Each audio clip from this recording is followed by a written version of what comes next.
हिंदुस्तान में विवाद हो, मुसलमानों से जुड़ा मुद्दा हो और पाकिस्तान साजिश से बाज आ जाए, ये नामुमकिन है। शिक्षण संस्थानों में हिजाब पर हंगामा हुआ तो पाकिस्तान भड़काने वाले प्लान को आगे बढ़ाने में लग गया। इंटेलिजेंस ब्यूरो ने राज्य को अलर्ट जारी कर सावधान रहने को कहा है कि पाकिस्तान मुसलमानों को उकसाने का मंसूबा बना रखा है।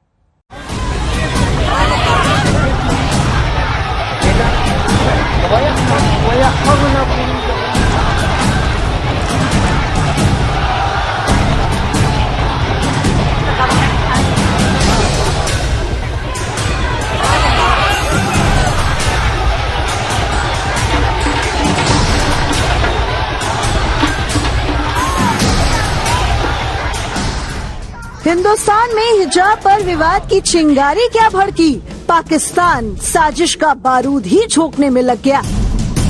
शिक्षण संस्थानों में ड्रेस कोड हो या पसंद के पहनावे की छूट मिले, पाबंदी हो या आजादी, ये बहस का मुद्दा हो सकता है। अपने अपने तर्क भी हो सकते हैं। एक लोकतांत्रिक मुल्क में ये सामान्य सी बात है। यहाँ विरोध भी हो रहे हैं, समर्थन भी हो रहा है, अदालत में सुनवाई भी हो रही है, लेकिन पाकिस्तान को इन सब से क्या लेना देना। उसे तो बस एक ही हुनर का पता है और वो है भारत के खिलाफ साजिश करना। वो बस वही कर रहा है। खुफिया एजेंसियों को इनपुट मिला है कि हिजाब पर विवाद के बहाने आईएसआई अशांति पैदा करने की साजिश कर रहा है। आईएसआई खालिस्तानी आतंकी संगठन सिख फॉर जस्टिस की मदद ले रहा है। सिख फॉर जस्टिस यानी एसएफआई के चीफ ने एक वीडियो जारी किया है।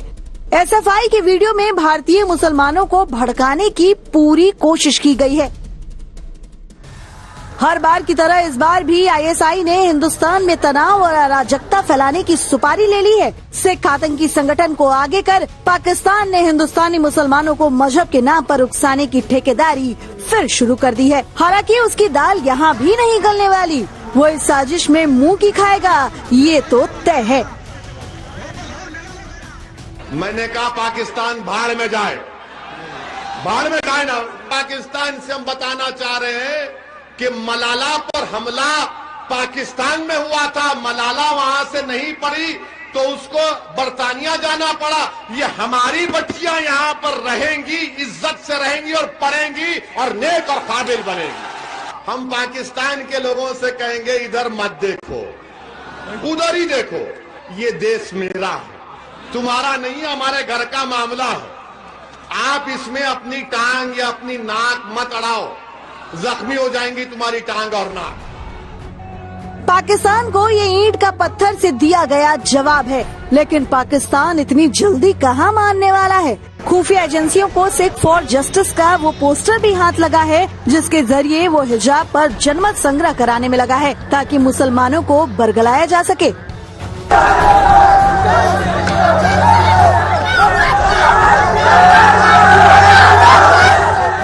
सिख फॉर जस्टिस ने अपने प्रोपेगेंडा वीडियो में हिजाब समर्थन करने वाली लड़की मुस्कान की तस्वीरों का भी इस्तेमाल किया है, लेकिन खुफिया एजेंसियां पूरी तरह इस साजिश को लेकर सतर्क हैं। दिल्ली, राजस्थान, उत्तर प्रदेश, बिहार और पश्चिम बंगाल जैसे मुस्लिम आबादी वाले राज्यों में आईएसआई की साजिश को ढेर करने के लिए आईबी ने सभी राज्यों को अलर्ट जारी कर दिया है। दिल्ली से अरविंद ओझा और हिमांशु मिश्रा के साथ आज तक ब्यूरो।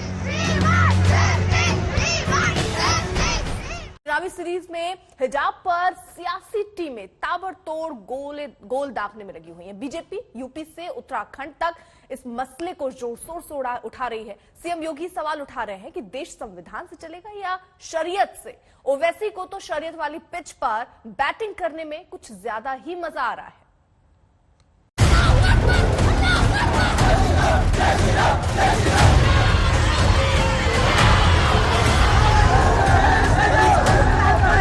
हिजाब पर ये हंगामा जितना गहरा और तीखा हो रहा है, राजनीति के लिए अवसर का दायरा भी उतना ही बड़ा हो रहा है। यूपी के सीएम योगी आदित्यनाथ कह रहे हैं देश संविधान से चलेगा, शरीयत से नहीं। हिजाब विवाद सामने आया है, आपको क्या लगता है? क्योंकि देखिए, देश की व्यवस्था संविधान से चलेगी। भारत का संविधान हर एक व्यक्ति को उसके मौलिक अधिकार के साथ साथ मौलिक कर्तव्यों का भी एहसास कराता है। और मुझे लगता है कि हमें देश के संविधान को के अनुसार व्यवस्था का संचालन करना चाहिए। शरीयत के अनुरूप चलाने का कोई भी गलत प्रयास न समुदाय के हित में है न देश के। जाहिर है बीजेपी हिजाब में यूपी चुनाव के सवालों के जवाब तलाशने में जुट गई है। ये तलाश सधे और सतर्क अंदाज में हो रही है, लेकिन ओवैसी का गेम प्लान सीधा और खुला हुआ है। वो हिजाब वाले विवाद में खुलकर बल्ला चला रहे हैं। अभी हमारे सामने एक बहन मीडिया की आई थी, उन्होंने आकर पूछा कि भाई ये क्यों बुर्का निकाब आप लोग पूछते, बोला मैडम मैं आपसे क्या कह रहा हूँ, आप नहीं पहने तब भी मैं आपसे बात कर रहा हूँ ना। मैंने तो ये नहीं कहा कि तुम बुखार हिजाब पहनकर मेरा इंटरव्यू लो। आप भाई आप नहीं पहनना है मत पहनिए, मगर जो पहन रहे आपको पेट में क्यों दर्द हो रहा है, आपके पेट में क्यों दर्द हो रहा है, ये बीजेपी के पेट में क्यों दर्द हो रहा है, आपको दर्द हो रहा है आपको। अजीब और मुश्किल स्थिति में फंस गए हैं अखिलेश। हिजाब की गांठ गहरी फंस गई है, ना निगलते बन रहा ना उगलते।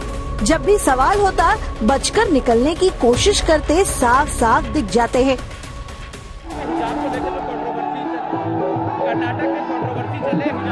आवाज नहीं आ रही।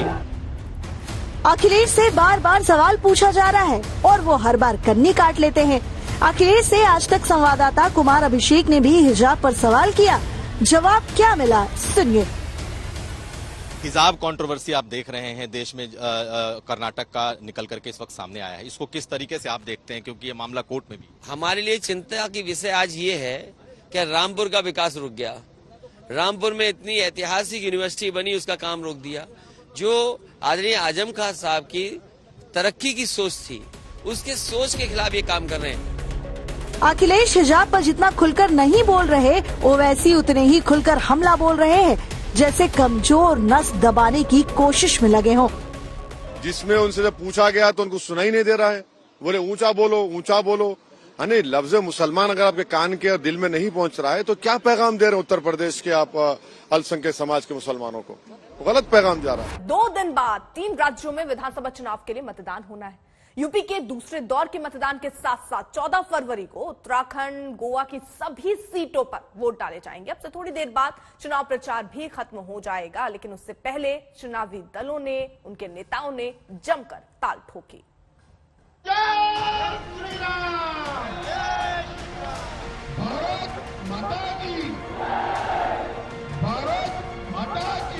चौदह फरवरी के चुनावी घमासान का शोर शांत होने वाला है। उत्तर प्रदेश से लेकर उत्तराखंड और गोवा तक रैलियों का रेला, रथ यात्राएं, चुनावी सभाएं और जुलूस आज शाम घड़ी में 5 बजते ही थम जाएंगे। मुनादियों, वादों और इरादों को 2 दिन बाद 3 राज्यों में वोट की कसौटी पर कसे जाने का वक्त।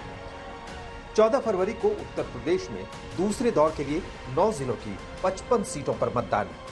14 फरवरी को ही उत्तराखंड की 70 सीटों पर वोट डाले जाएंगे और इसी दिन गोवा विधानसभा की 40 सीटों पर उम्मीदवारों की किस्मत तय होनी है। उत्तर प्रदेश में दूसरे चरण में 586 उम्मीदवार मैदान में, उत्तराखंड में 632 और गोवा में 301 उम्मीदवारों की किस्मत दांव पर है। प्रचार का आखिरी दिन यानी रही सही कसर पूरी करने का दिन, लिहाजा तीनों राज्यों में दिग्गजों ने ताकत झोंक दी है। भारतीय जनता पार्टी। प्रधानमंत्री मोदी ने उत्तराखंड के रुद्रपुर में रैली की, साथ ही यूपी में तीसरे दौर के प्रचार के लिए कन्नौज भी पहुंचे। अमित शाह सुबह से उत्तराखंड नाप रहे हैं। देहरादून, टिहरी, गढ़वाल होते हुए अब से थोड़ी देर बाद वो हरिद्वार में गंगा आरती में शामिल होंगे। योगी आदित्यनाथ दूसरे दौर की सीटों के लिए सहारनपुर और अमरोहा में आखिरी जोर लगाते दिखे, तो कांग्रेस नेता प्रियंका गांधी उत्तराखंड के खटीमा, हल्द्वानी और श्रीनगर में जन समर्थन जुटाती रही। हालांकि एक और दिग्गज केजरीवाल उत्तराखंड और गोवा में अपने अभियान से आश्वस्त नजर आ रहे हैं और आज से मिशन पंजाब में जुट गए हैं। आज तक ब्यूरो।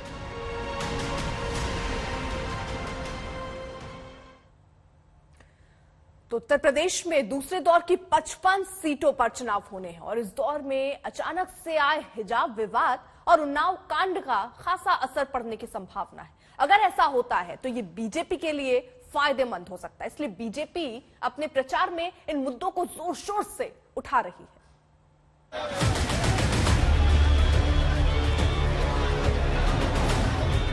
भारत माता की।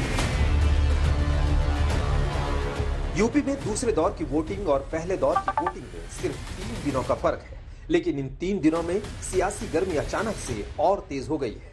वजह बने हैं 2 नए मुद्दे जो हाल फिलहाल में सियासत पर हावी हो गए।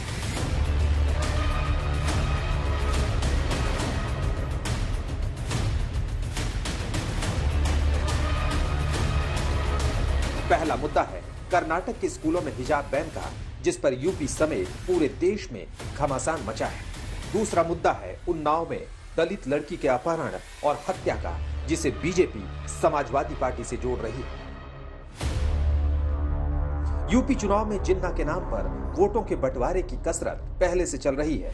अब कर्नाटक के हिजाब विवाद ने इस जोर आजमाइश में नई फूंक मार दी है। हिजाब का समर्थन करने वालों के लिए मुख्यमंत्री योगी आदित्यनाथ का खुला ऐलान है कि देश और उत्तर प्रदेश शरिया कानून से नहीं, संविधान से चलेगा। आज सहारनपुर में योगी ने यही नारा फिर से बुलंद किया। देखिए, देश की व्यवस्था संविधान से चलेगी। भारत का संविधान हर एक व्यक्ति को उसके मौलिक अधिकार के साथ साथ मौलिक कर्तव्यों का भी एहसास कराता है। और मुझे लगता है कि हमें देश के संविधान को के अनुसार व्यवस्था का संचालन करना चाहिए। शरीयत के अनुरूप चलाने का कोई भी गलत प्रयास न समुदाय के हित में है न देश के हित में। अखिलेश पहले ही जिन्ना को गांधी, नेहरू और पटेल की बराबरी में खड़ा करके चुनावी मुसीबत मोल ले चुके हैं। उन्होंने सोचा होगा कि इस एक दाव से मुस्लिम वोटर उनके पाले में आ जाएगा, लेकिन पता नहीं क्यों वो ये गणित कैसे नहीं लगा पाए कि ऐसे बयानों से बहुसंख्यक हिंदू मतदाताओं का बड़ा तबका उनसे बिचक भी सकता है। देर से ही सही ये सियासी ज्ञान शायद अब वो पा चुके हैं, इसलिए छाछ फूक फूक कर पी रहे हैं। हिजाब के मुद्दे पर कोई भी सवाल उन्हें सुनाई नहीं देता, चाहे ओवैसी कितना भी चीखे चिल्लाएं। कर्नाटक में हिजाब को लेकर तो कंट्रोवर्सी है। कर्नाटक में हिजाब को लेकर तो कंट्रोवर्सी है। आवाज नहीं आ रही, आवाज नहीं आ रही। कर्नाटक में हिजाब को लेकर तो कंट्रोवर्सी है। कर्नाटक में हिजाब को लेकर तो कंट्रोवर्सी है। आवाज नहीं आ रही, आवाज नहीं आ रही। उनसे जब पूछा गया तो उनको सुनाई नहीं दे रहा है। बोले ऊंचा बोलो, ऊंचा बोलो। यानी लफ्ज मुसलमान अगर आपके कान के और दिल में नहीं पहुंच रहा है तो क्या पैगाम दे रहे हैं उत्तर प्रदेश के आप अल्पसंख्यक समाज के मुसलमानों को? गलत पैगाम जा रहा है। हिजाब के बाद उन्नाव कांड से भी बीजेपी को उम्मीद है कि दूसरे दौर की बाजी उसके हक में करने में ये बड़ी भूमिका अदा करेगा। 2 महीने पहले अगवा हुई दलित लड़की की लाश जब एक कोठी की दीवार के पास जमीन खोद कर निकाली गई तो कनेक्शन समाजवादी पार्टी सरकार के पूर्व मंत्री के परिवार तक जुड़ गया। पीएम मोदी से लेकर योगी और बीजेपी का हर दिग्गज नेता शुरू से समाजवादी पार्टी को गुंडागर्दी का दूसरा नाम बताते रहे हैं। अब उन्नाव कांड को इसका सबूत बता रहे हैं। ये तो समाजवादी पार्टी के जीन्स का हिस्सा है। अपराध, पेशेवर माफिया और अपराधियों को संरक्षण देना, दुराचारी और दुष्कर्मियों को संरक्षण देना, इनके उसका हिस्सा है। और यह जनता जनार्दन ये सब देख रही है। एक खंडन करने से नहीं होगा, सच्चाई को उनको सामने रखना होगा। जिस पर आरोप है उससे समाजवादी पार्टी का कोई नाता नहीं है। पुलिस प्रशासन कड़ी से कड़ी कार्रवाई करे। वैसे भी दूसरा दौर बीजेपी के लिए पहले दौर की तुलना में थोड़ा मुश्किल है, क्योंकि 2017 के आंकड़े देखें तो 55 सीटों में से बीजेपी को 40% वोट के साथ 38 सीटें हासिल हुई थी, जबकि समाजवादी पार्टी को 28% वोट के साथ 15 सीटें और कांग्रेस को 8% वोटों के साथ 2 सीट हासिल हुई थी।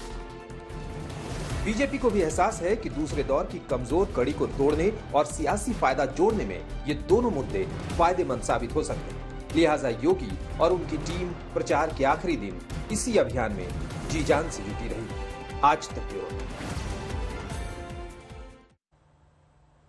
उत्तराखंड में कांग्रेस ने भले ही सीएम उम्मीदवार का ऐलान नहीं किया है, लेकिन हरीश रावत इसी हैसियत से पूरे चुनाव में ओंकार भरते रहे।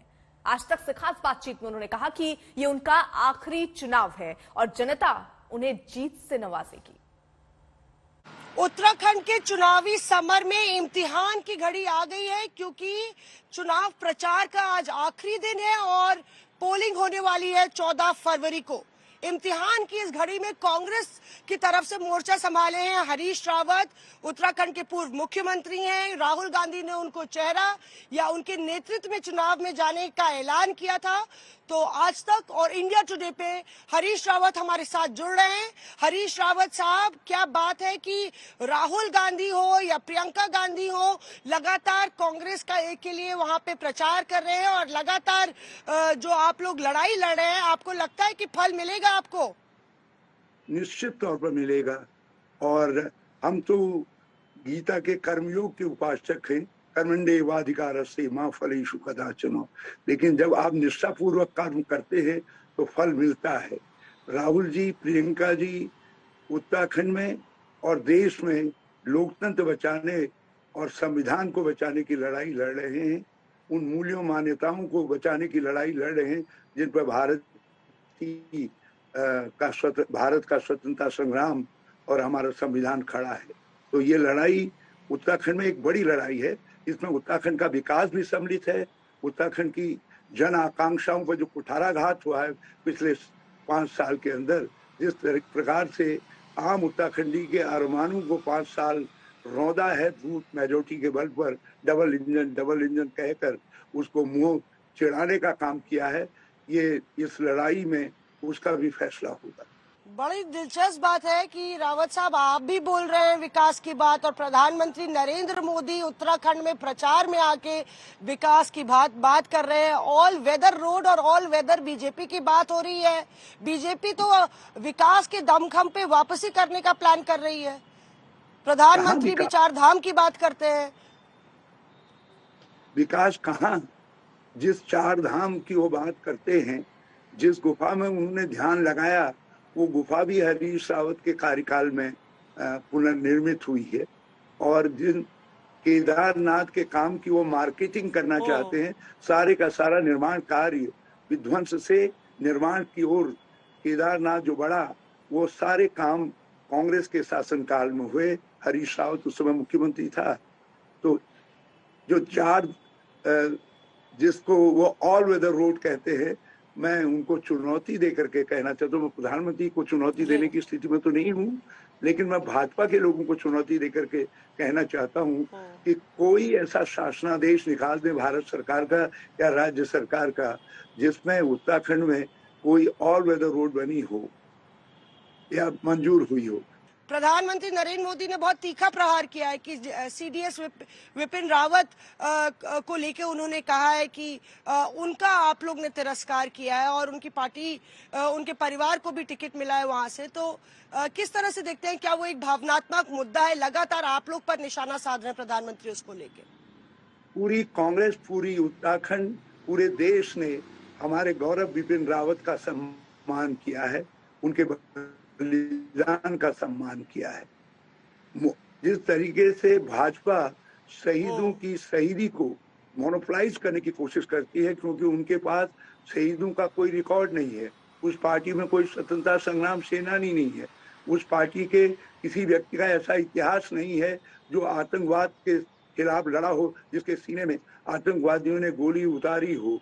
इसलिए वो शहीदों की शहीदी को अपने नाम पर लिखने की कोशिश करते हैं। हकीकत यह है कि उत्तराखंड की धरती ने हमेशा वीर पुत्र दिए, बलिदानी पुत्र दिए। क्या आप ये बताइए कि जनता जो है, आपने एक बारी पहले विश्राम का जिक्र किया था, तो 10 मार्च के बाद विश्राम है कि काम है? जनता मौका देगी आपको काम करने का? क्योंकि आपके लिए भी कई चुनाव हो गए, कई दशकों की राजनीति हो गई। क्या ये आपका आखिरी चुनाव है रावत साहब? मौसमी जी, आपके सवाल को भी मैं कभी कभी सुझाव के रूप में लेता हूं और बड़ा महत्वपूर्ण मानता हूं। मगर जिस समय युद्ध चल रहा है, उस समय कोई भी सैनिक कभी भी विश्राम लेने की बात कह ही नहीं सकता है। युद्ध है और रिजल्ट आने के बाद विकास का युद्ध प्रारंभ होगा। हम एक मॉडल उत्तराखंड बना करके देंगे ताकि आगे वाली पीढ़ियां उसका अनुसरण कर सकें। कि क्या 10 मार्च के बाद में आपकी डेजिग्नेशन एक बार फिर से वापस उत्तराखंड के मुख्यमंत्री के तौर पे होगी?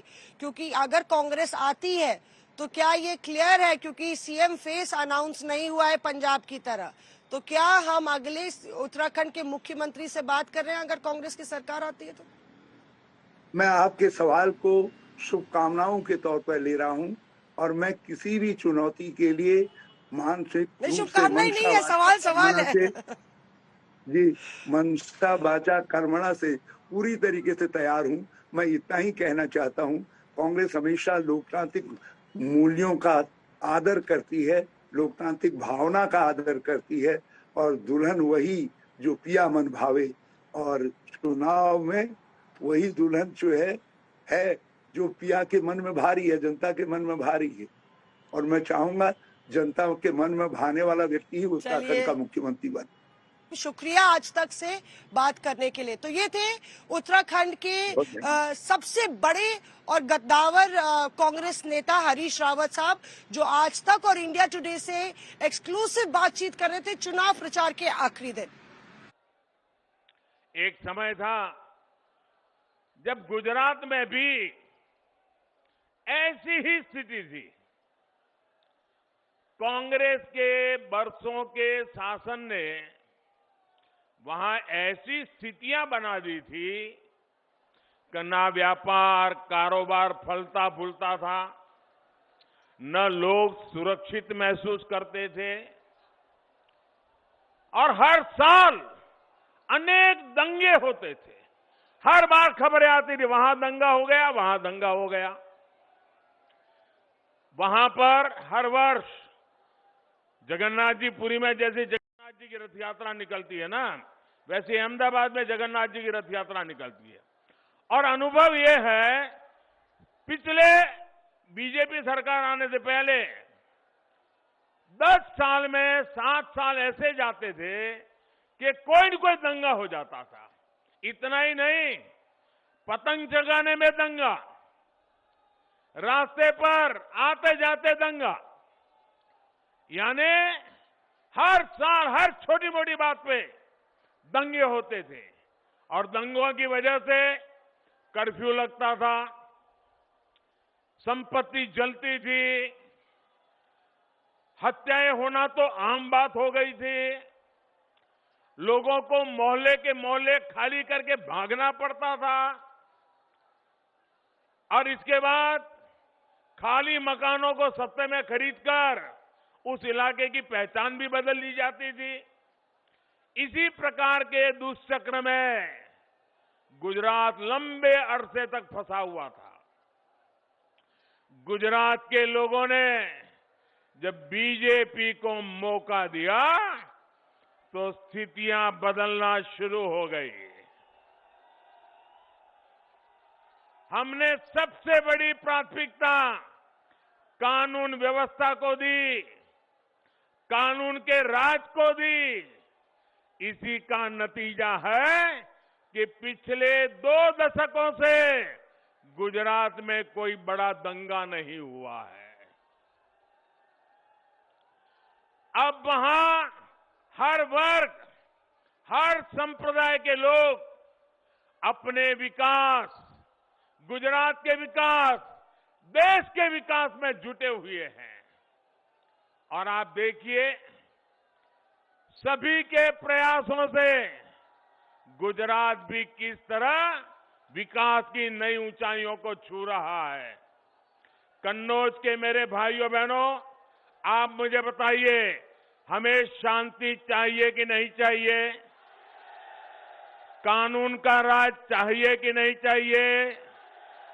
दंगों से मुक्ति चाहिए कि नहीं चाहिए? गुंडागिर्दी बंद होनी चाहिए कि नहीं होनी चाहिए? माफियाशाही बंद होनी चाहिए कि नहीं होनी चाहिए? बेटियों को सम्मान की जिंदगी मिलनी चाहिए कि नहीं मिलनी चाहिए?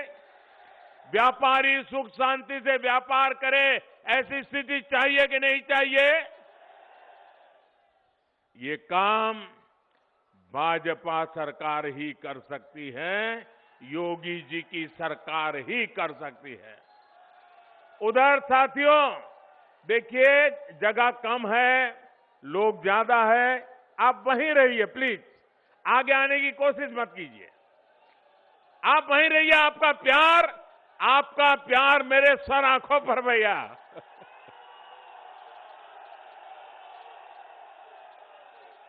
ये आपका प्यार ही है जो मुझे दिन रात काम करने के लिए दौड़ाता रहता है। आपके प्यार को सौ सौ सलाम।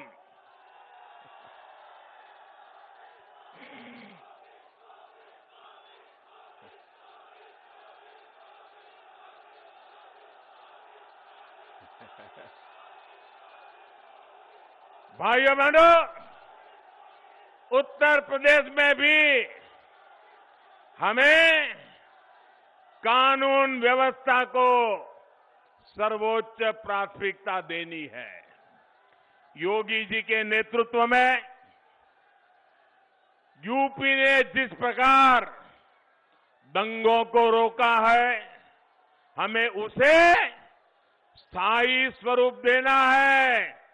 दोबारा ऐसी हरकतों को उत्तर प्रदेश में पनपने नहीं देना है।